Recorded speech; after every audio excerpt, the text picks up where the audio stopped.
घर के मंदिर में जलने वाले दीपक घंटी रोज धोने वालों गौर से सुन लो, वरना पूरा घर हो जाएगा बर्बाद। दोस्तों, जीवन में चाहे कितनी भी मुश्किलें क्यों ना आए, एक चीज कभी मत भूलिए, पूजा मंदिर में रखी घंटी, देवी देवताओं की मूर्तियां और जलते दीपक के साथ कुछ गलतियां ऐसी होती हैं जो अगर हो गई तो किस्मत का पहिया उल्टा घूमने लगता है। ऐसा दुर्भाग्य आता है कि संभलना भी नामुमकिन हो जाता है। घर में बरकत रुक जाती है, खुशियां सूख जाती हैं और गरीबी ऐसे कदम चूम लेती है कि चाह कर भी हटती नहीं। भक्तों, हो सकता है आप भी अनजाने में वही गलतियां कर रहे हो, इसलिए पैसा पास टिकता नहीं, घर में अशांति रहती है और सफलता बस दूर से हाथ हिलाती है। हम बिना समझे जाने अनजाने कुछ ऐसा कर बैठते हैं जो हमारे भाग्य का दरवाजा बंद कर देता है, और जब सब हाथ से निकल जाता है तब हमारे पास रह जाता है सिर्फ पछतावा और ताने। लेकिन घबराइए मत, आज इस प्रवचन में हम आपको पूजा मंदिर से जुड़ी हुई रहस्यपूर्ण बातें बताएंगे, जिन्हें सुनकर आपका दिल खुद कहेगा, गुरुजी आपने तो मेरी सोई किस्मत जगा दी। तो भक्तों, इस प्रवचन को अंत तक सुनना, क्योंकि ये सिर्फ जानकारी नहीं, यह आपकी जिंदगी बदलने की कुंजी है। देखते देखते कमेंट बॉक्स में राधे राधे अवश्य लिखे, इससे दिन अच्छा जाता है। बहुत से लोग पवित्र वस्तुओं को धर्म का प्रतीक मानकर मंदिर में रख लेते हैं, लेकिन वहीं सबसे बड़ी गलती कर बैठते हैं। आज हम विस्तार से जानेंगे कि पूजा मंदिर में कौन सी चीजें रखना शुभ है और कौन सी अशुभ, दीपक कितने बजे जलाना चाहिए और जलाते समय कौन सा मंत्र बोलना चाहिए, घंटी कब बजानी है और सुबह बजानी है या शाम को, और कितनी बार शंख कब और कैसे बजाना चाहिए, और बजाते समय किस मंत्र का जाप करना चाहिए, दीपक रोज धोना चाहिए या नहीं, मंदिर में कितनी मूर्तियां रखनी चाहिए, और क्यों यह 7-8 बातें छोटी लग सकती हैं लेकिन इनका असर आपकी किस्मत पर सीधा पड़ता है। और अभी परसों के कथा में एक भक्त ने हमसे पूछा था, गुरुजी मैं रोज पूजा करता हूं लेकिन फल क्यों नहीं मिलता, उल्टा नुकसान ही हो जाता है। इस प्रवचन में हम इस रहस्य को नजदीक से जानेंगे। पूजा हमारे जीवन का अभिन्न हिस्सा है। हर कोई किसी न किसी देवी देवता की आराधना करता है। कोई मां दुर्गा के चरणों में शीश झुकाता है तो कोई भगवान विष्णु के नाम का स्मरण करता है, और हाँ, उनकी पूजा का फल भी मिलता है।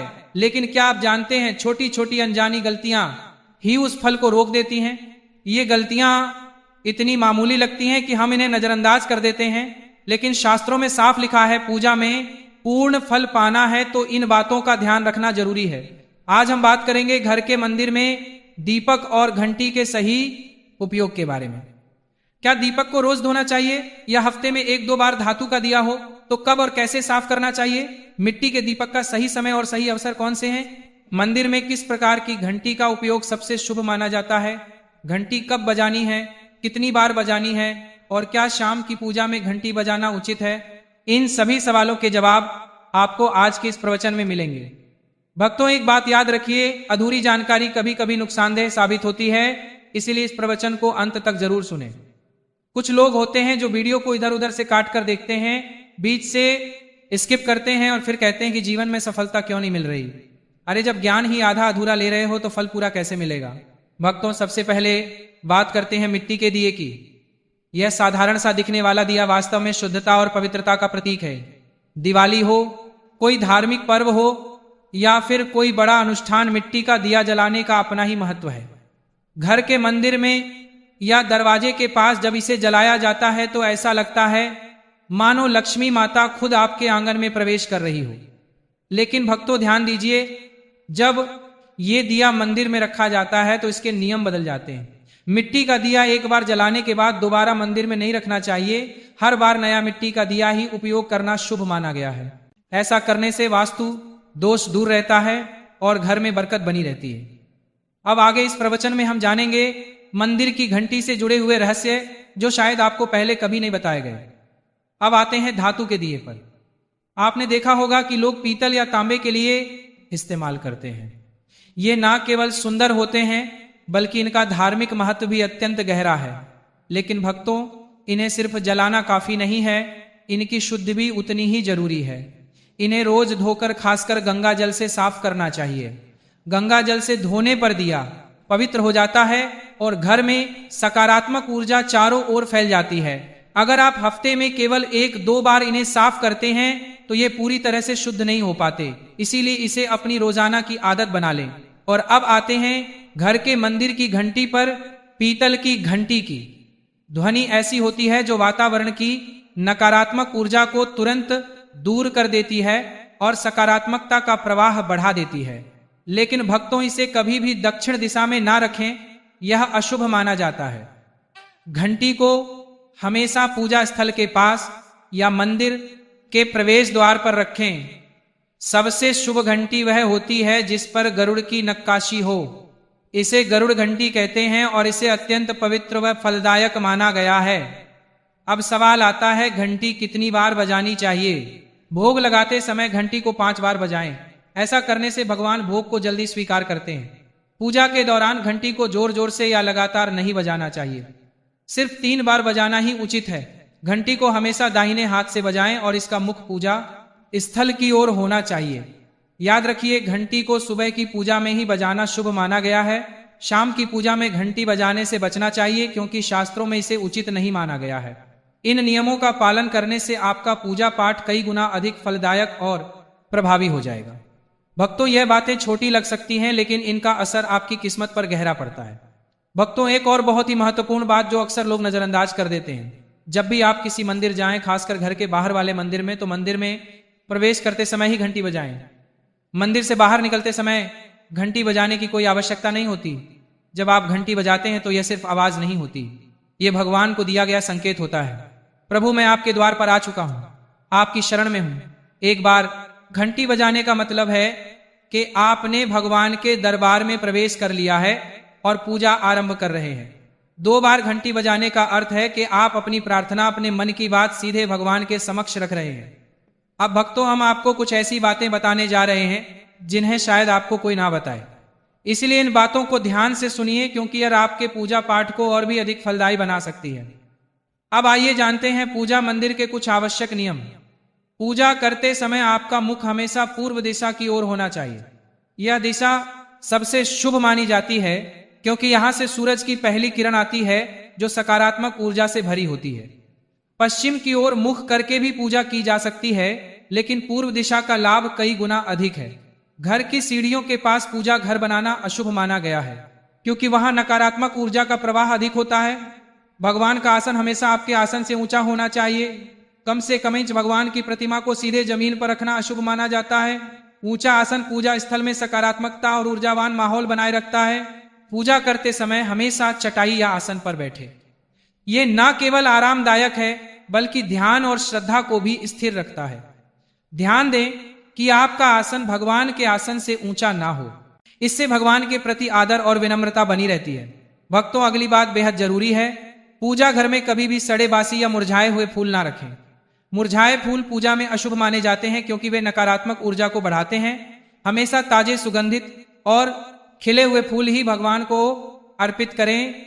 जब फूल मुरझा जाए या काले पड़ जाए तो उन्हें सम्मान पूर्वक मिट्टी में दबा दें। इससे नकारात्मक ऊर्जा दूर होती है और आपके घर में पवित्रता बनी रहती है। भक्तों, एक और महत्वपूर्ण नियम, जिस कमरे में आप सोते हैं उसमें घर का मंदिर नहीं बनाना चाहिए। यदि परिस्थिति के कारण आपको अपने सोने के कमरे में ही मंदिर रखना पड़े, तो रात को मंदिर को ढक दें या उस पर पर्दा डाल दें। इससे रात के समय मंदिर से निकलने वाली ऊर्जा आपके विश्राम को प्रभावित नहीं करेगी। ऐसा करने से घर में शांति और आपकी पूजा में एकाग्रता बनी रहती है। अब एक और विशेष बात भक्तों, कभी भी काले कपड़े पहनकर पूजा ना करें। सनातन परंपरा में माना जाता है कि काले वस्त्र मन में भारीपन और नकारात्मक भाव लाते हैं, जो पूजा की ऊर्जा को कमजोर कर देते हैं। हमेशा शुभ और हल्के रंग के वस्त्र पहने, ताकि मन में शांति, पवित्रता और सकारात्मकता बनी रहे। चलिए अब जानते हैं घर के पूजा मंदिर में किन चीजों को नहीं रखना चाहिए। भक्तों, किसी भी देवी देवता की एक ही तस्वीर या मूर्ति रखें। एक से अधिक तस्वीरें ऊर्जा का संतुलन बिगाड़ सकती हैं और पूजा का प्रभाव कम करती सकती हैं। एक ही रूप को स्थान दें, ताकि भगवान की ऊर्जा पूरे मन से आपके जीवन में प्रवाहित हो। घर में शिवलिंग रखना अत्यंत पवित्र माना जाता है, लेकिन इसे सही दिशा में रखें। हमेशा उत्तर या पूर्व दिशा में रखें और स्वच्छ स्थान पर ही स्थापना करें। इसे शोरगुल या गंदे स्थान पर कभी ना रखें। भगवान की टूटी हुई मूर्तियां या फटी तस्वीरें पूजा स्थान से तुरंत हटा दें। टूटी मूर्ति पवित्रता को कम करती है और सकारात्मक ऊर्जा के प्रवाह में बाधा डालती है। इसे शास्त्र सम्मत तरीके से त्याग दें। शंकर भगवान की कृपा का प्रतीक है। गोमती चक्र से घर में समृद्धि आती है और जल से वातावरण शुद्ध होता है। जल को रोज बदलें और इन पवित्र वस्तुओं को हमेशा साफ रखें। रोज पूजा स्थल की सफाई करें। गंदगी से नकारात्मक ऊर्जा आती है और ध्यान भंग होता है। स्थान को सुंदर, सुव्यवस्थित और सुगंधित रखें ताकि मन सहज रूप से भगवान में लग सके। भक्तों, अब आइए जानें कि हमारे घर के पूजा मंदिर से जुड़े कुछ ऐसे नियम जिन्हें मानना बेहद जरूरी है। सबसे पहले, पूजा स्थान हमेशा घर के शांत और पवित्र कोने में होना चाहिए, और अगर वह उत्तर पूर्व दिशा में हो तो सबसे उत्तम है। यह दिशा घर में सकारात्मक ऊर्जा का संचार करती है और आपकी पूजा को और प्रभावशाली बनाती है। ध्यान रहे, पूजा स्थल कभी बेडरूम या रसोई के पास ना हो। यह स्थान दैनिक कार्य और हलचल से भरे होते हैं, जहां नकारात्मक ऊर्जा भी पनप सकती है। मंदिर के आसपास का वातावरण हमेशा साफ सुथरा और सुव्यवस्थित रखें ताकि आपका मन पूजा में एकाग्र हो सके। भक्तों, अब बात करते हैं दीपक और उनसे जुड़े महत्वपूर्ण नियमों की। दीपक जलाना सिर्फ एक परंपरा नहीं, बल्कि यह भगवान के आशीर्वाद और कृपा का प्रकाश है जो आपके घर और जीवन में उजाला भर देता है। दीपक को हमेशा भगवान की मूर्ति के सामने रखें ताकि उसकी रोशनी सीधे भगवान तक पहुंचे और आपके पूजा स्थल को पवित्रता से भर दे। याद रहे, टूटा हुआ दीपक कभी ना जलाएं, और पूजा के समय एक साथ 2 दीपक, खासकर तेल और घी के भी ना जलाएं, क्योंकि दोनों की ऊर्जा अलग होती है और गलत तरीके से जलाने से पूजा की शक्ति कम हो सकती है। वास्तु के अनुसार घी का दीपक बाईं ओर और तेल का दीपक दाईं ओर रखना शुभ होता है, लेकिन ध्यान रहे दीपक कभी भी पश्चिम दिशा में ना रखें। दीपक के लिए उत्तर या पूर्व दिशा सबसे अच्छी मानी जाती है। साथ ही बत्ती का मुंह भी हमेशा इन दिशाओं की ओर होना चाहिए ताकि सकारात्मक ऊर्जा का प्रवाह और अधिक बढ़ सके। घी के दीपक में रुई की बत्ती और तेल के दीपक में लाल मौली की बत्ती का प्रयोग करें।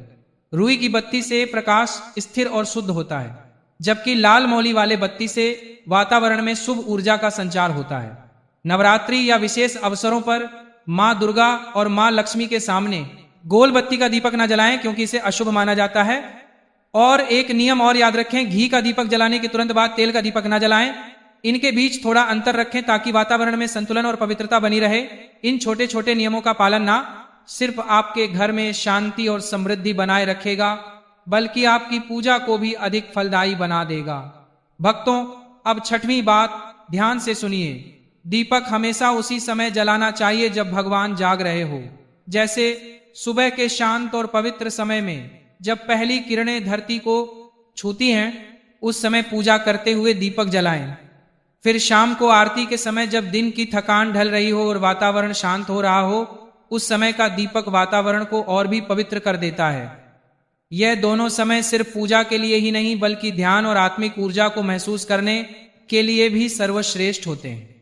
इन पलों में दीपक जलाने से घर में सकारात्मक ऊर्जा का प्रवाह बढ़ता है और आपका मन भी निर्मल होता है।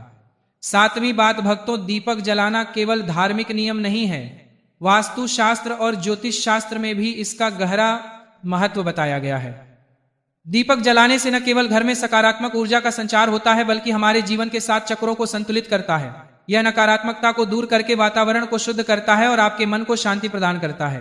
दीपक की हल्की स्थिर लौ मानो भगवान का आशीर्वाद आपके जीवन को रोशन कर रही हो। इसलिए भक्तों, जब भी आप दीपक जलाएं, ऊपर बताए गए सभी नियमों का पालन जरूर करें। यही नियम आपके जीवन में भगवान की कृपा को स्थायी बनाएंगे और घर में सकारात्मकता का प्रवाह निरंतर बनाए रखेंगे। भक्तों, वीडियो पसंद आई हो तो वीडियो को लाइक करके चैनल को सब्सक्राइब जरूर करें।